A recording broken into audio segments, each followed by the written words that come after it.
Get the funny bone. You got to shift, go down on the deep and hook to the chin. So we have a look, and that was a very low blow by Jerry Cooney.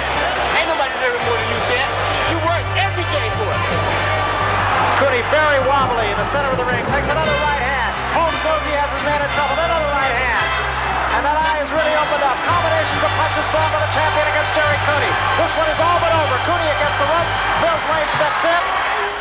In July, WBC lightweight champion Alexis Arguello tested the 140-pound limit for the first time. With Arguello delivered a right hand so powerful that Kevin Rooney's head didn't clear until an hour after the fight. Earlier in the month, Arguello sat ringside as Aaron Pryor, the WBA junior welterweight champion, in the 6th round. After the fight, it was announced that Pryor and Arguello would meet in November. On July 21st, WBC featherweight champion Salvador Sanchez retained his title. It was the 9th title defense for the popular Mexican, and tragically, it was to be his last. In August, Matthew Saad Muhammad challenged WBC light heavyweight champion Dwight Braxton in their long-awaited rematch. Unfortunately for Saad, Dwight Braxton rose to the occasion.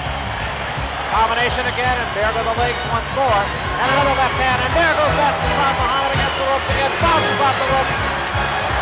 Taking an awful beating here from Dwight Braxton.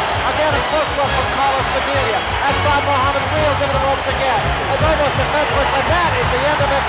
And it's a mercy killing, I assure you.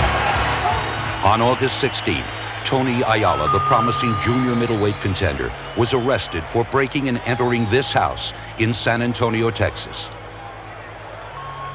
I want to go continue my program that I'm in, and if everything goes right, I'll make it up. I'll make people proud of me. On August 12th, there was more tragedy.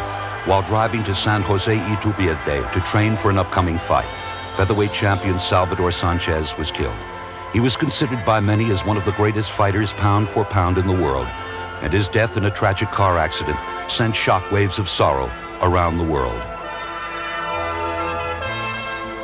Salvador Sanchez was more than a featherweight champion. His warmth and love for his fellow man will coexist with his outstanding record. I'll never forget him. As the summer months turned to fall, the sport of boxing took a roller coaster ride of fortunes.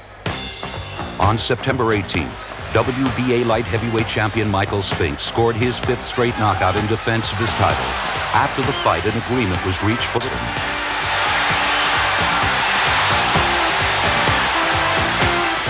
In October, undisputed middleweight champion Marvelous Marvin Hagler journeyed to San Remo, Italy, and defeated Fulgencio Odell Mejias with a crushing 5th-round knockout. The world awaited a Hagler-Leonard showdown. There's an uppercut that scores, and a right hand that scores. Miguel still in close and still takes his punishment.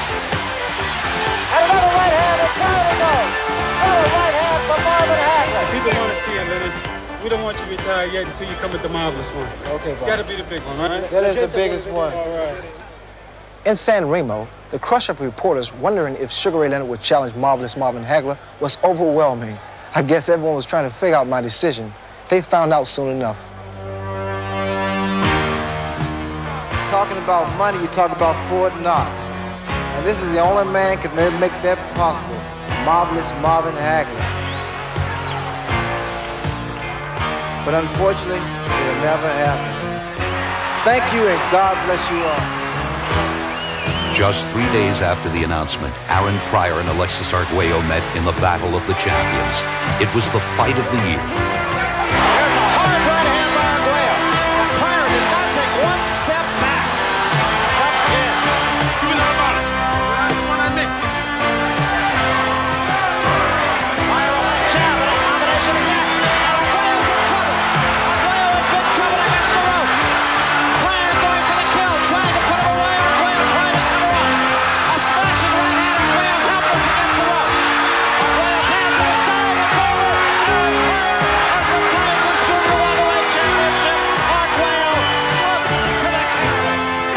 His dream for a 4th title shattered, Arguello is a beaten man. The following day, tragedy struck in Las Vegas, Nevada. Boom Boom Mancini looked to God for strength as he came off with the 13 rounds of savage warfare. The lightweight champion delivered the fatal blow. Duk Koo Kim died from a cerebral hemorrhage, and Boom Boom Mancini had to look to God once again. Boxing was living in a nightmare. As if it hadn't endured enough, the Astrodome was the scene of more controversy. Holmes and Cobb. Howard Cosell later quit as a boxing commentator, disgusted with mismatches. Then on December 3rd, Thomas Hearns and Wilfred Benitez restored some honor to the sport. The Motor City Cobra won his second title. And there's a right hand that buckles Benitez. And Benitez is against the ropes and in trouble. The new super Hitman. 1 week later, there was more chaos. Michael Doak stormed out of his corner in the first round and pummeled WBA heavyweight champion Mike Weaver. Because of the sensitivities to safety and the tragedy of Duk Koo Kim, referee Joey Curtis stopped the fight. The wounds and scars which have surrounded this sport for a century will always promote controversy and criticism. But it seems that boxing always survives. As we look back on 1982, let's not cover up the difficult times, but let's also not forget its historic moments.